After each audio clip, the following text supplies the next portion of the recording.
Que Dieu soit loué. Amen. Pour moi, c'est vraiment un privilège. C'est comme le Ribin de manger avec Abraham ce matin. Que Dieu soit loué. Amen. Pour cette grâce qu'il nous a encore accordée ce matin, de bien vouloir encore nous tenir devant sa face. Mais avant toute chose, je t'invite à prier ensemble avec moi. Prions au nom de Jésus. Seigneur, nous te bénissons, nous te rendons grâce, parce que ce matin, nous voulons t'écouter, Seigneur Jésus-Christ. Il est écrit, la foi vient de ce qu'on attend, et ce qu'on attend vient de ta parole. Et ce matin, Seigneur Jésus, nous voulons t'écouter. Enseigne-nous ce matin, Seigneur. La Bible déclare, toute la prophétie a été portée par Dieu, Seigneur, Père de gloire. Et j'aimerais que, Seigneur, mon Jésus-Christ, que je sois rempli de ta puissance, car ce n'est pas de la volonté des hommes que la prophétie a été apportée, mais c'est poussé par le Saint-Esprit que les hommes ont parlé de la part de l'Éternel. Raison pour laquelle, oh mon Jésus, nous voulons que ce matin, que ta présence soit permanente au milieu de nous. Accorde-nous ta sagesse. Accorde-nous, Seigneur, Père de gloire, la compréhension de bien comprendre ta pensée ce matin. Et loin devant nous, Seigneur, Père de gloire, tout ce qui est du diable, Seigneur, mon Jésus, que cela soit ôté au milieu de nous. Et ce matin, Seigneur, nous proclamons ta Seigneurie et nous proclamons ta liberté, Seigneur, que tu règnes, rien que pour que la gloire te revienne. Au nom puissant de Jésus-Christ, au nom de Jésus. Amen. Nous acclamons plus fort pour le roi des rois. Que le Seigneur nous bénisse. Et je crois, ce matin, le thème que nous allons partager ce matin, c'est le vase consacré dans la maison du Seigneur. Et je crois bien que c'est là qui était avec nous pendant la semaine. On avait essayé un peu d'introduire les thèmes. C'était là le mardi, le jeudi. Mais du moins, ce matin, j'aimerais quand même renforcer par rapport à ce que j'avais dit au courant de la semaine. Prenons nos Bibles. Nous allons lire la parole du Seigneur dans le livre de 2 Samuel. 2 Samuel chapitre 8, le verset 9 à 11. Je lis au nom du Seigneur. Oh, je lis au nom du Seigneur. Toy, roi de Hamath, apprit que David avait bâti toute l'armée dans le désert. Et il envoya Joram, son fils, vers le roi David pour le saluer et pour le féliciter d'avoir attaqué Ada désert et de l'avoir bâti. Car Toy était en guerre avec Ada désert, Joram apporta des vaches d'argent, des vaches d'or et des vaches d'airain. Le verset 11. Le roi David le consacra à l'Éternel comme il avait déjà consacré l'argent et l'or pris sur toutes les nations qu'il avait vaincues. La parole du Seigneur. Amen. Je disais, le tome que nous allons partager ce matin, les vases consacrés dans la maison du Seigneur. Bien aimé, dans ces passages que nous venons de lire, j'aimerais tout d'abord, parce que je ne peux pas donner l'explication des Écritures et sans pourtant faire les rappels. Amen. Amen. Et dans ces passages que nous venons de lire, la Bible nous dit qu'il y avait un roi au nom de Toy. Il était en guerre avec le roi de Syrie au nom du roi Hadad-Ézer. Et à cette époque, personne ne pouvait faire face à ce roi parce qu'il était puissant. Non pas seulement qu'il était puissant, il était fort.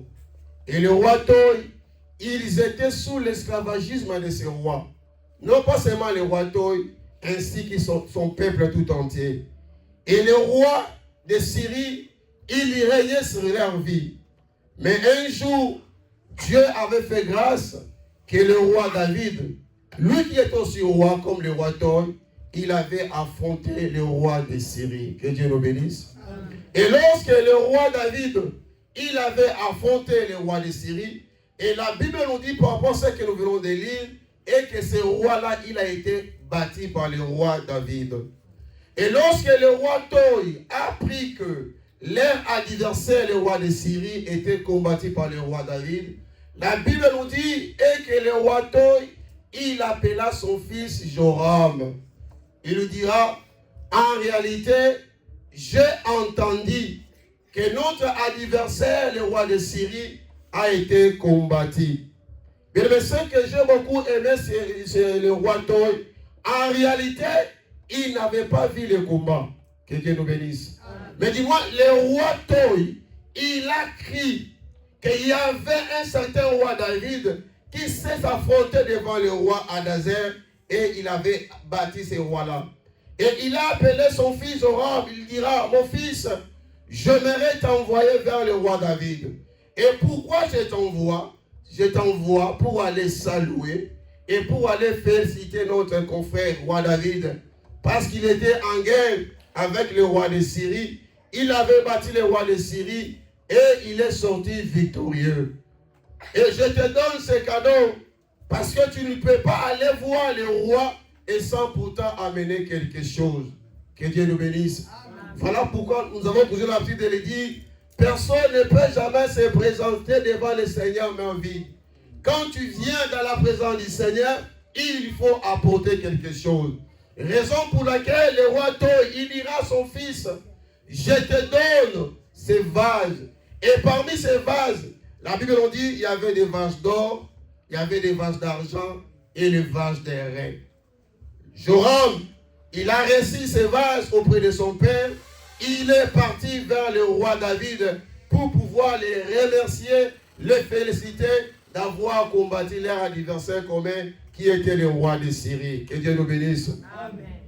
Et la Bible déclare, lorsque Joram, le fils de Toï, est arrivé vers David, il dira à David, je t'ai envoyé par mon père pour venir t'offrir ces cadeaux, parce que du moins, toi, tu avais combattu notre adversaire, et c'est pour cela nous sommes venus te féliciter.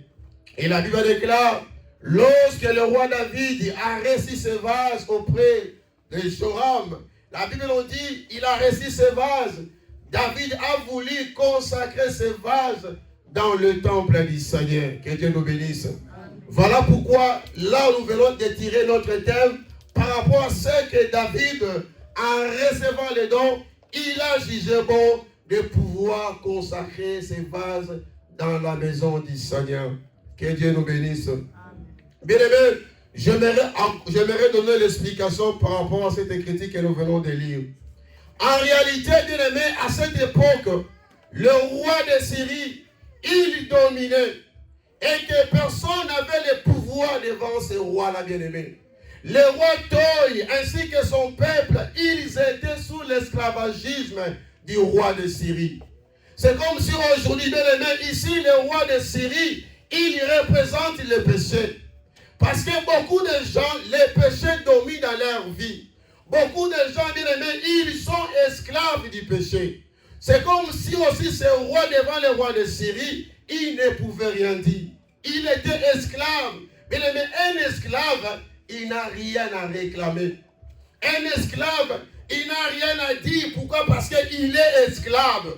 Mais aussi longtemps que la personne est esclave, il ne doit jamais connaître ses droits. Or, pour connaître tes droits, tu dois être libéré et tu dois refuser de ne plus rester esclave dans cet état-là. Que Dieu nous bénisse.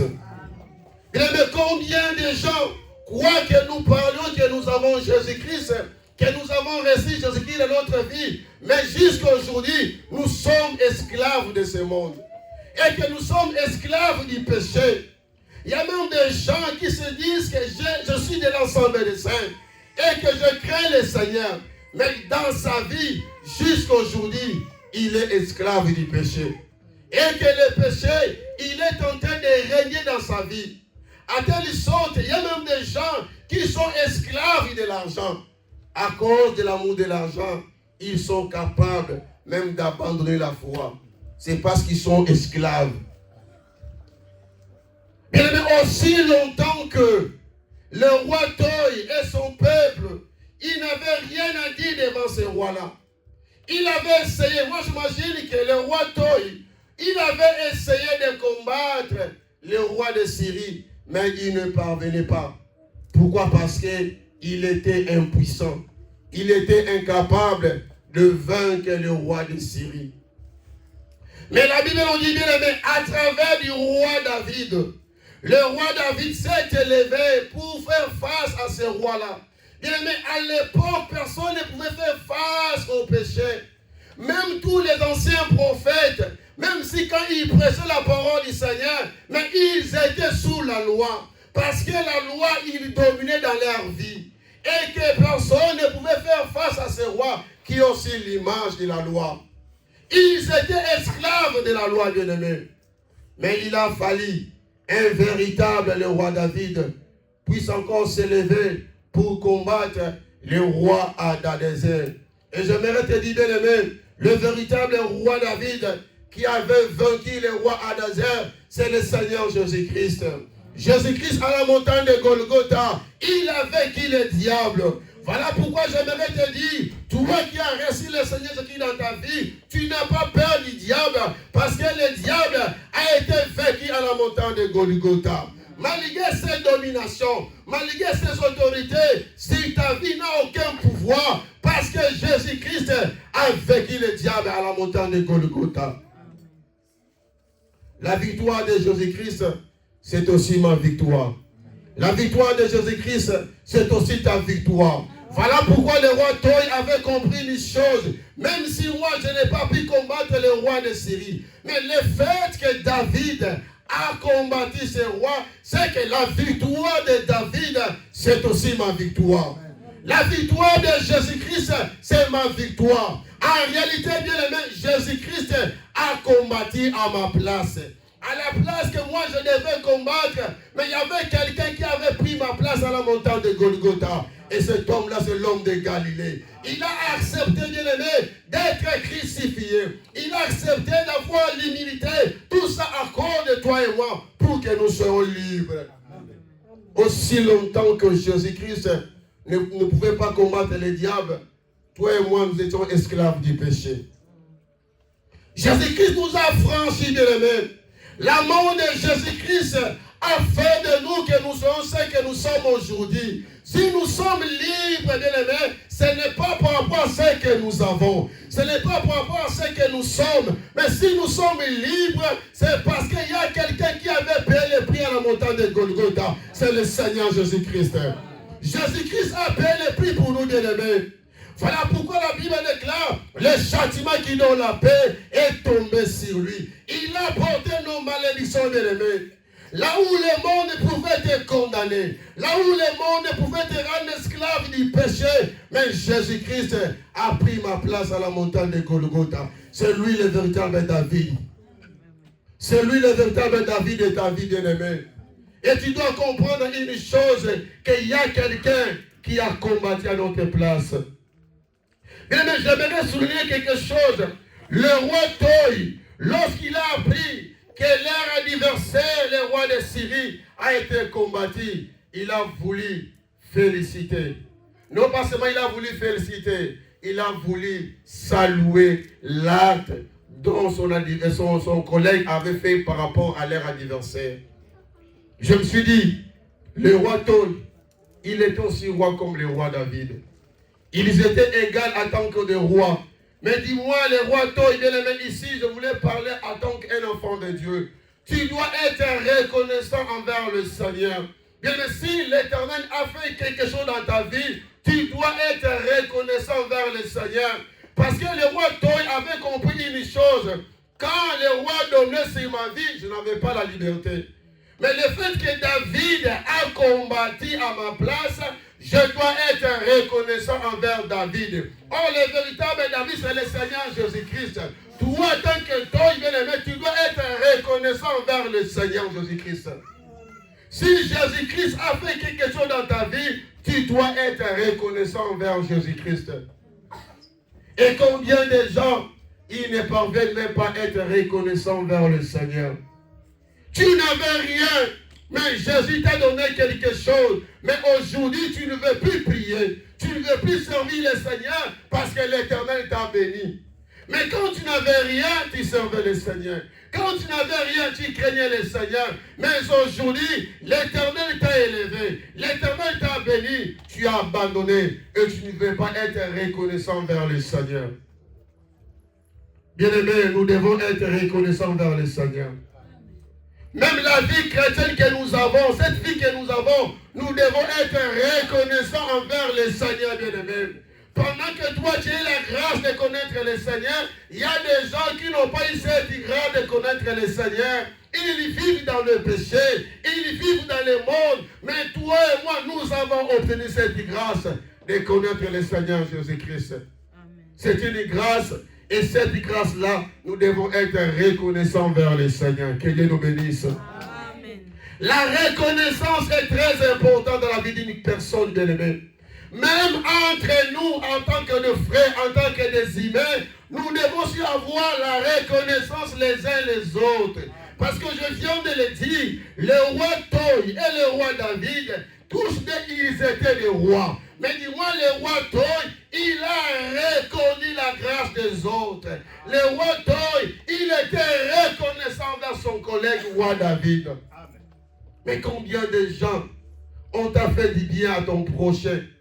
On t'a fait du bien à une personne, mais tu ne veux pas être reconnaissant ou reconnaissante envers la personne.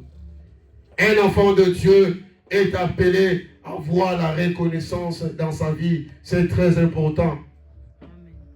La vie que nous avons, il y a quelqu'un qui avait payé le prix pour nous. Bien-aimé, il est très important, non pas seulement être reconnaissant, j'aimerais dire, en quelque sorte, le roi Toy, il avait reconnu la grâce du roi David. Bien-aimé, j'aimerais dire à quelqu'un, même si quand nous sommes dans l'église, nous devons aussi reconnaître les grâces des autres. Chacun de nous a sa grâce. Moi, je ne peux jamais remplacer mon papa apôtre Colomoni parce que mon papa a sa grâce. Et l'autre ne peut jamais me remplacer. Moi, j'ai ma grâce, l'autre a sa grâce. Mais nous devons reconnaître la grâce les uns les autres. C'est alors que nous allons avancer dans l'église. Et c'est alors que le monde saura que nous avons un Dieu. Parce que nous arrivions à reconnaître les uns les autres. Amen. Chacun de nous a sa grâce. Mais je me suis dit, mais le roi Toy, lui il est aussi roi. Mais pourquoi il n'a pas pu combattre le roi de Syrie? Or, la grâce n'était pas pour lui. Or, la grâce était réservée juste pour David, pour combattre le roi Toy, pour combattre le roi de Syrie. Que Dieu nous bénisse. Amen.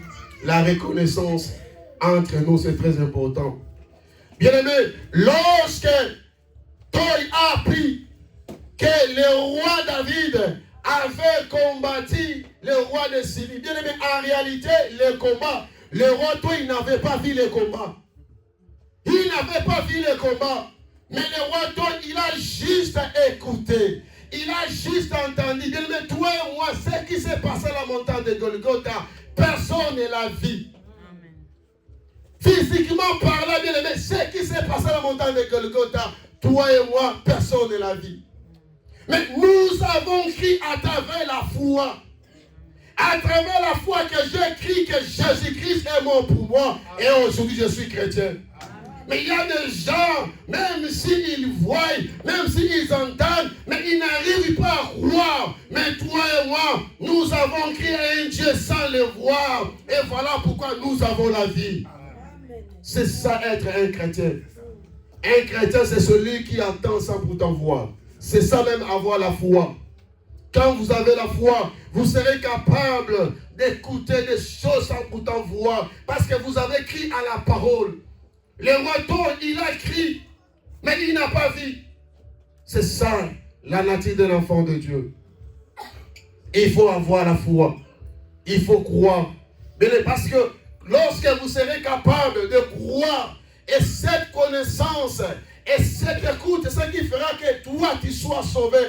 Mais quelqu'un qui ne veut pas écouter, comment est-ce qu'il sera sauvé? Or, pour que tu sois sauvé, tu dois écouter. Et tu ne dois pas écouter n'importe quoi, mais tu dois aimer écouter la parole du Seigneur. Parce qu'à travers la parole du Seigneur, que tu auras la foi. Que Dieu nous bénisse. Le roi Tol, il a envoyé son fils. Il a dit, prends ce vase, va offrir à mon collègue, le roi David. J'aimerais aussi ici ouvrir une petite parenthèse. Bien aimé, Dieu ne peut que nous demander ce qu'il nous a donné. Je répète, Dieu ne peut seulement nous demander ce qu'il nous a donné. Si Dieu ne t'a rien donné, il ne va pas aussi te demander. Amen. Vous savez, un jour, si vous lisez dans Genèse chapitre 25, et vous allez comprendre qu'Abraham, il avait voulu bénir les filles de ses concubines. Il les a bénis et après Abraham les avait chassés. Ils sont partis en Orient. Or, quand Abraham les avait bénis, et ses fils-là, ils sont partis en Orient. Ils ont gardé les bénédictions de leur père. Mais vous allez comprendre, quand Jésus-Christ était né, les mages sont venus adorer Jésus. Et la Bible déclare que ces mages, ils venaient de l'Orient. En réalité, les mages, lorsqu'ils sont partis adorer le Seigneur avec des dons, c'est le don que leur père Abraham leur avait donné. Si le père Abraham n'avait donné rien, il ne pouvait pas aller adorer le Seigneur. Si Dieu te demande quelque chose, c'est parce qu'il t'a donné quelque chose. C'est pour son utilité. Que Dieu nous bénisse. Amen. Voilà pourquoi David a compris cela. J'ai été béni.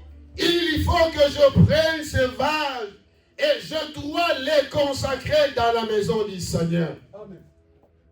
Je me suis dit, bien aimé, David en tant que roi, il pourrait aussi recevoir ce vase. Il amène ça dans sa maison. Mais David a compris une chose. Le vase ne peut jamais rester en dehors de la maison. Aussi longtemps que les vases sont en dehors de la maison, ils ne seront pas sécurisés. Il faut que ces vases soient concentrés dans le temple du Seigneur. Que Dieu nous bénisse. Amen. Bien aimé, si vous lisez la Bible, vous allez comprendre que les Écritures, ils comparent des hommes comme des vases. Vous pouvez vérifier cela dans 2 Timothée chapitre 2, le verset 19 à 21. L'Écriture compare des hommes comme des vases. L'apôtre Paul a dit de le dans une grande maison, il n'y a pas seulement des vases d'argent et des vases d'or. Il y a aussi des vases de bois et de terre. Que Dieu nous bénisse. La Bible compare des hommes comme des vases. Alors si la Bible compare des hommes comme des vases, et par là que j'ai compris, en réalité, le vase que David avait reçu et que le vase avait consacré dans le temple du Seigneur, c'est toi et moi, bien-aimés. Jésus-Christ, après avoir vaincu le diable, Jésus-Christ, après avoir sorti victorieux, il n'a pas voulu que toi tu sois en dehors de son temple qui est son corps. Il a voulu te consacrer dans son temple qui est son corps, bien-aimé. Pourquoi? Parce que si les vases pouvaient être en dehors de la maison, comme je viens de le dire, ces vases pouvaient être en sécurité. Insécurité. Parce qu'il y avait des vases d'or. Il y avait de la valeur. Mais toi, en tant qu'un vase, si tu n'avais pas de la valeur, Jésus-Christ ne pouvait pas te consacrer dans son temple. Si Jésus-Christ a voulu te consacrer dans son temple, parce que Jésus-Christ a trouvé que tu étais de la valeur aux yeux de l'Éternel. Voilà pourquoi, bien aimé, comme tu as de la valeur aux yeux de l'Éternel, que personne ne te dévalorise. Que personne ne te néglige, bien aimé. La personne qui connaît que Jésus-Christ m'a valorisé, tu ne permettras jamais que les gens te dévalorisent. Et tu ne permettras jamais que les gens te négligent parce que tu as été valorisé par ton Seigneur Jésus-Christ. Si le Seigneur t'a valorisé, et qui sera capable de te valoriser? Que Dieu nous bénisse. Amen. Bien-aimé, le vase, c'est l'image des personnes. Et vous allez comprendre, pour encore renforcer ma pensée, la Bible nous dit, Jésus-Christ, il était invité quelque part dans une fête de Cana. La Bible déclare, dans la fête, le vin ayant manqué.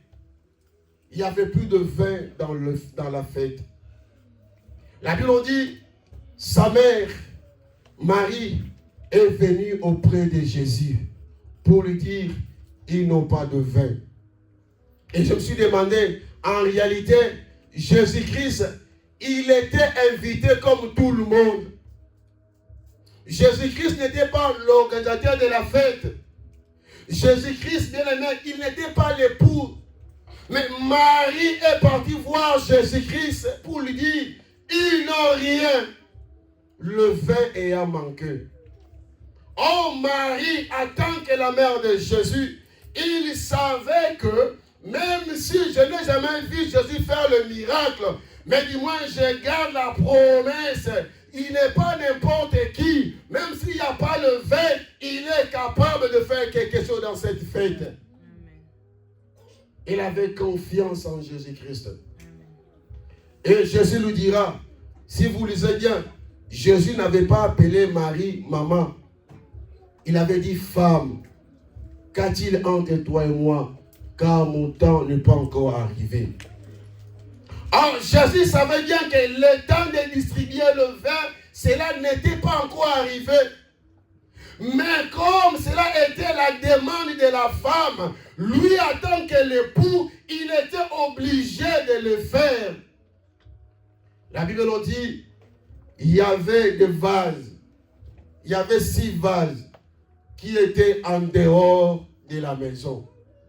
D'ailleurs, Jésus-Christ, pour moi, je voulais dire que Jésus-Christ pouvait remarquer quelque chose. Pendant qu'il y a des gens qui sont à l'intérieur de la fête, mais il y a 6 vases qui sont dehors de la maison. C'est pour dire que, bien aimé, ces 6 vases, on l'avait abandonné. Ces 6 vases étaient négligés par des gens. Parce que ces vases servaient pour la purification des Juifs. C'était pour laver les mains. Peut-être que si les assiettes sont sales, cela servait pour laver les assiettes. Donc les vases étaient en dehors de la maison. Les vases étaient abandonnés. Mais Jésus-Christ a ordonné de pouvoir faire entrer ces vases. Les vases qui étaient dehors, mais Jésus-Christ l'a fait entrer dans sa maison. Bien aimé, en réalité, ces vases, c'est toi et moi. Nous étions dehors de la maison de l'Éternel. Mais Jésus-Christ nous a fait entrer dans sa maison qui est son corps. Parce qu'en réalité, on ne méritait même pas. Les gens nous avaient abandonnés à cause de nos péchés parce que nous étions sales. Mais Jésus-Christ, il avait de la compassion pour nous. Il nous a tirés en dehors de la maison pour nous faire entrer dans sa maison. Voilà pourquoi j'aimerais te dire, bien-aimé, tu as de la valeur aux yeux de l'Éternel. Je répète, bien-aimé, tu as de la valeur aux yeux de l'Éternel. Et un jour aussi, bien-aimé, vous allez comprendre, la Bible déclare, il y avait une femme que son mari était mort. Et cette femme-là, son mari, il craignait le Seigneur. Il était serviteur. Mais le mari était mort. Il avait laissé des dettes à sa femme. Et lorsque le mari était mort, la Bible déclare, le créancier est venu confisquer ses 2 fils. Pourquoi? Parce que son mari, il avait une dette. La Bible déclare, la femme est partie vers l'homme de Dieu. Elle dira à l'homme de Dieu, mon mari, il craignait le Seigneur. Il était serviteur, mais il a laissé des dettes. Une chose que toi et moi, que tu ne peux pas faire, mourir, laisser des dettes. Autrement parlant, je ne peux jamais mourir et sans pourtant vivre les promesses de Dieu dans ma vie. Cette femme a dit au prophète, mon mari craignait le Seigneur. Je me suis dit, malgré le mari craignait le Seigneur, mais il a laissé les dettes. L'homme de Dieu dira à la femme, qu'a-t-il? Voilà pourquoi que je viens de le dire. Bien-aimé, ce que tu as, tu dois le valoriser. La femme n'avait qu'un vase d'huile. Il dira à l'homme de Dieu, je n'ai rien si je n'ai qu'un vase d'huile dans ma maison. La Bible nous dit, l'homme de Dieu parlant à la femme, va chercher des vases chez les voisins. Et viens, renferme-toi. Et tu dois commencer à verser de l'huile dans ces vases-là. Et il y aura de l'huile. Et après, tu vas vendre pour payer la dette. Que Dieu nous bénisse.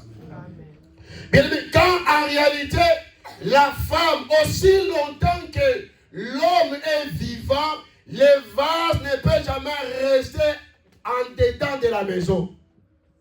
Alors, pour que les vases puissent quitter de dehors et entrer là-dedans, il faut que le mari meure. Si le mari ne meurt pas, les vases resteront toujours dehors.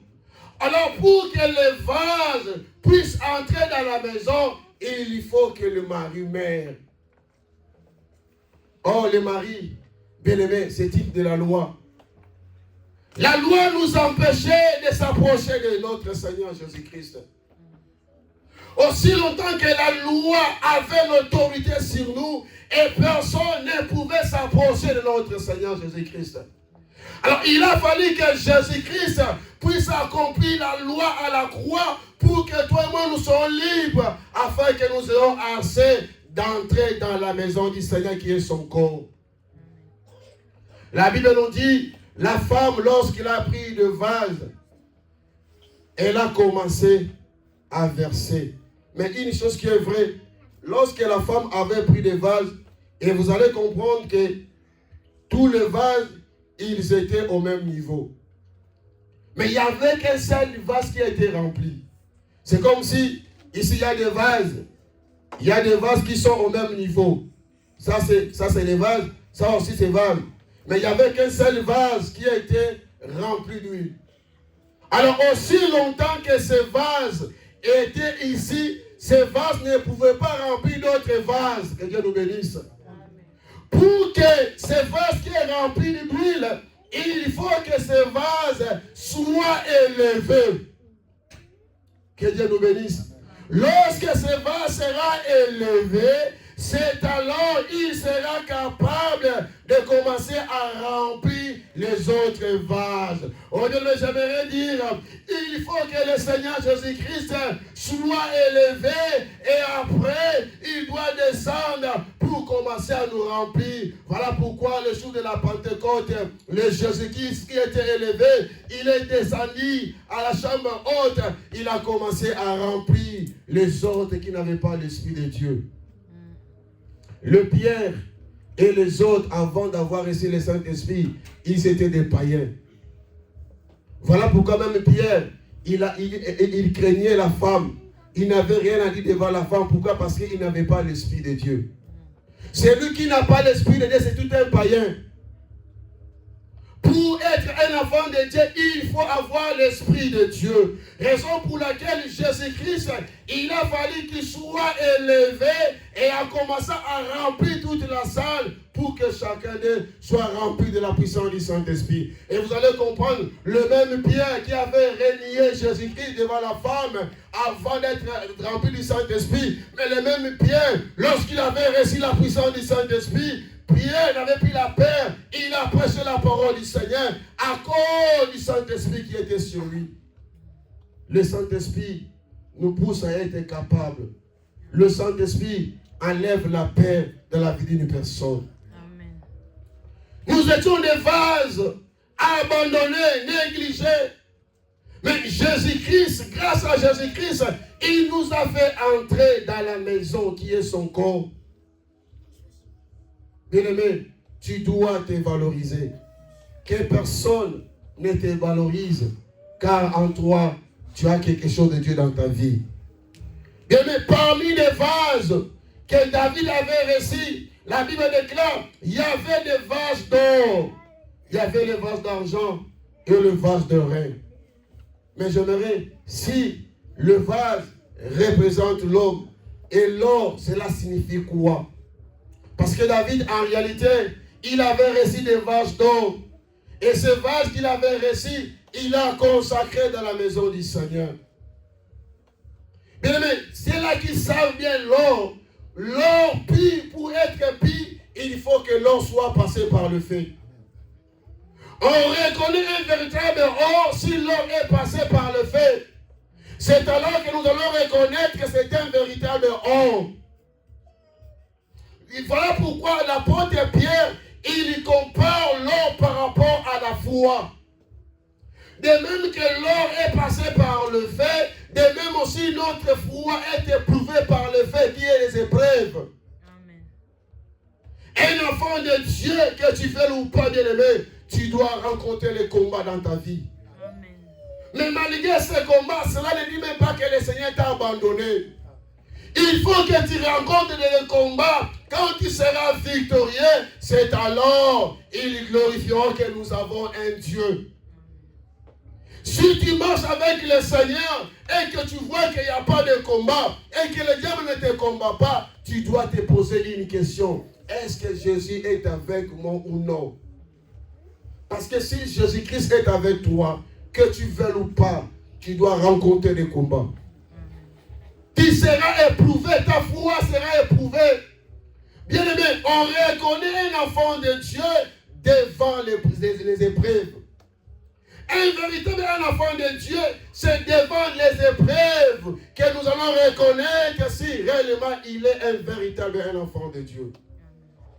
Parce que les gens aiment toujours dire, je suis chrétien, je suis un enfant de Dieu, mais devant les épreuves, ils abandonnent la foi. Mais un véritable enfant de Dieu, malgré les épreuves, malgré les problèmes, malgré les combats, tu ne peux jamais abandonner ta foi. Toi, en tant qu'un vase de l'Éternel, en toi, il y a de l'or qui est la foi. La foi est en toi, bien-aimé. Et rien ne pourra te faire craindre parce qu'en toi, tu as la foi. Quelles que soient les difficultés, quelle que soit la maladie, quels que soient les problèmes, je sais que j'ai la foi, je serai plus que victorieux. Amen. Bien-aimé, les vases étaient contenus de l'or. Je viens de le dire, que l'or c'est la foi. Vous allez comprendre, même le Meshach, les Shadrach, les Abednego, ils étaient éprouvés. On devait éprouver la foi, ils devaient passer par les faits qui sont les épreuves. Mais malgré tout cela, ils n'ont pas abandonné. Ils ont persévéré. Voilà pourquoi la Bible déclare, celui qui persévérera jusqu'à la fin, il sera sauvé. Si tu veux être sauvé, bien-aimé, ne te décourage même pas. Tu dois persévérer jusqu'à la fin. Quels que soient les hauts et les bas, je ne peux jamais abandonner la foi parce que je sais, j'arriverai jusqu'au bout et que le Seigneur me sauvera. Amen. Mais combien de gens, devant des problèmes, devant des difficultés, ils n'arrivent même pas à persévérer. Bien, mais oui, l'apôtre Paul, il a bien dit que nous sommes des vases. Si toi tu te sanctifies, si toi tu te conserves pur, tu seras comme un vase d'honneur et tu seras utile à ton maître. Tu veux être utile, tu veux que les gens t'honorent, tu dois te conserver pur. On sait qu'il faut que nous soyons purs, c'est la parole du Seigneur. Lorsque vous êtes en mesure de garder la parole du Seigneur dans ta vie, c'est ce qui fera que tu sois pur. C'est ce qui fera que tu conserves la pureté, bien-aimé. Mais quelqu'un qui n'aime pas la parole de Dieu dans sa vie, comment est-ce qu'il sera utile devant son maître? L'apôtre Paul dit, si toi tu te conserves pur, tu te sanctifies, tu seras comme un vase d'honneur. C'est pour dire que dans la maison, il y a plusieurs vases. Il y a des vases de terre, il y a des vases de bois. Mais pour que le Seigneur t'honore, pour que tu sois honoré, tu dois te sanctifier. Tu dois te purifier. Et à travers la purification, c'est ce qui fera que, bien aimé, que tu sois honoré, que tu sois utile. Il y a même des gens qui craignent les sorciers. Il y a des gens qui se disent, non, nous attendons vers la fin de l'année, on doit prier pour chasser les esprits de mort. Mais moi je dis, quelqu'un qui se sanctifie, il n'a pas peur des sorciers. Il n'a pas peur des sorciers. Il ne doit pas prier seulement vers la fin de l'année. Parce qu'en lui, il y a la vie de la sanctification. Il doit prier à tout moment. Et rien ne pourra nous faire peur. Même les sorciers, il ne veut pas jamais trembler. Parce qu'il a la vie de la sainteté. Amen. Mais vous allez comprendre, même Daniel, il était à Babylone. La Bible nous dit que Daniel, il s'est distingué. On l'avait proposé de manger aux tables du roi. Mais la Bible déclare, Daniel avait compris une chose. Si je dois manger cette nourriture, et cela va faire que je sois souillé. Autrement dit, et cette nourriture peut apporter l'impureté dans ma vie. Or, le contraire de l'impureté, c'est la pureté. Alors, si je ne suis pas